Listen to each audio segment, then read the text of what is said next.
In 1991, Dr. Dre, Suge, the DOC, and Dick Griffey from Solar Records banded together to start the label, which was originally meant to be called Future Shock Records as per Dre's request. However, both the DOC and Suge Knight have claimed to have suggested the name Death Row, which was spelled D-E-F, a play on off of Def Jam recordings. However, the rights to the name were already taken by a previous associate to Dr. Dre, who went by the name of The Unknown DJ, to start his own record label at the time. But in July of 1991, they came to an agreement and he sold the naming rights to Dr. Dre and Associates. They eventually changed the name to Death Row Records, spelled D-E-A-T-H, by 1992. Now, how the exact name came to be has been up for debate. People claiming they started it like both Suge and the DOC, but there's another person who's actually pivotal in the creation of Death Row, and without him, Death Row would cease to exist. And that person is Harry O, or Michael Harris, who says he was the one who came up with the name due to his personal situation, and if you ask me, it adds up. If you guys didn't know, Harry O was a known drug kingpin in the 1980s. Per the Daily Mail, he was, quote, growing a vast distribution network reaching New York, Florida, Texas, Arizona, Louisiana, Michigan, Indiana, Iowa, and Illinois, supplied by Colombian drug cartels, according to the DEA, end quote. By the time Harry O was 26, he was bringing in at least $2 million a day, and that was up until the year of 1988, where he was convicted of attempted murder and drug trafficking, sentenced to life in prison. Fun fact, he spent over 30 years in prison and has only recently been released on January 19th of 2021. So from 1988 to 2021, he was in prison. But to get back on track, it would be Harry O to actually name and fund Death Row Records. Funding for Death Row Records, Michael Harris, Vanilla Ice, and Boss Man, Michael Harris.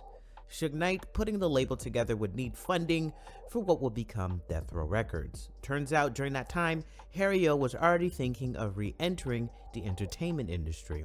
Fun fact, Harry O actually funded Denzel Washington's early plays on Broadway, and he was the first African American to actually produce a successful Broadway show called Checkmates, where Denzel Washington actually starred. Now, Harry O caught wind of Suge working with Dr. Dre and his plans to becoming a huge entity in the entertainment industry, in which, as mentioned prior, Harry O already contemplated re-entering. Thus, it only took a couple phone calls with Suge back and forth before they would meet. Now keep in mind, Harry O was serving time behind bars during this time, so he had David Kenner, who was Harry O's lawyer at the time, bring Suge to see him in prison. Harry O would ask Suge what it would take to make this label possible, and Suge suggested that they become 50-50 partners and asked for about $1.5 million.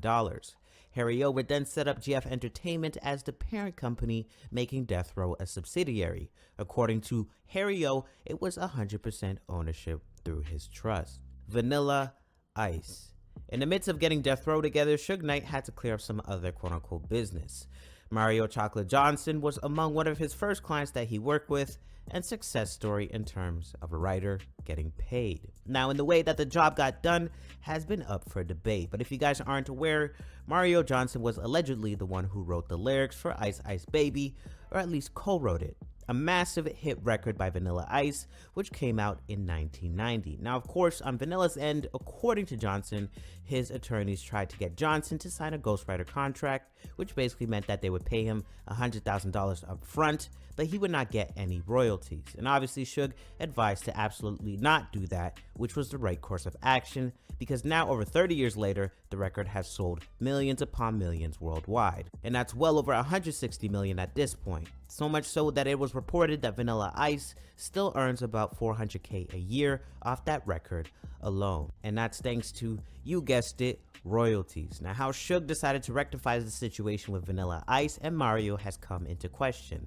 and added to his mystique and gangster persona. But I'll let Ice tell it. I had my bodyguards who had guns, and they had their people which had guns, and they had us outpowered and outnumbered. Talking publicly about it for the first time, Van Winkle describes a terrifying night in his suite at a Beverly Hills hotel when he says Suge Knight showed up with 6 other men. roughed one of my bodyguards up. They roughed everybody else and my whole entourage up. Suge took me out on the balcony, started talking to me personally. On the balcony? On the balcony. High above? Like 15 floors. He had me look over the edge, show me how high I was up there. Were you scared?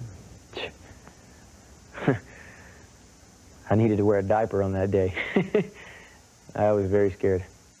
On the balcony, Van Winkle says Suge Knight told him to sign over points from the song to a man named Mario Lavelle Johnson.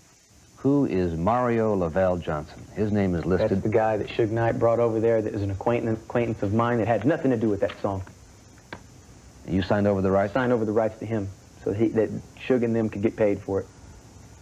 So Mario Lavelle Johnson didn't write that song? No way. How much were those points worth? About 4 million, 3 million, anywhere between there. $3 to $4 million. And you just signed them? I signed them. And walked away alive. As heard in the clip, Ice claims that Mario had nothing to do with the song, and rather he was intimidated into signing points, aka some royalties away, and claims that Suge had him look over the edge of the balcony of his hotel room to see how high he was.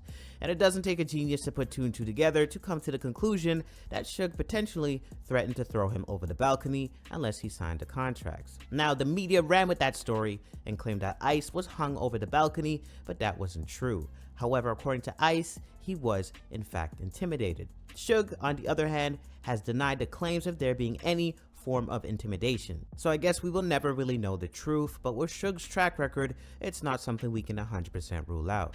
According to the book Parental Discretion is Advised, The Rise of NWA and the Dawn of Gangster Rap, written by Jarek D. Kennedy, Suge Knight had originally sought counsel from Dick Griffey, an old friend of Suge's, founder of Solar Records, on the matter.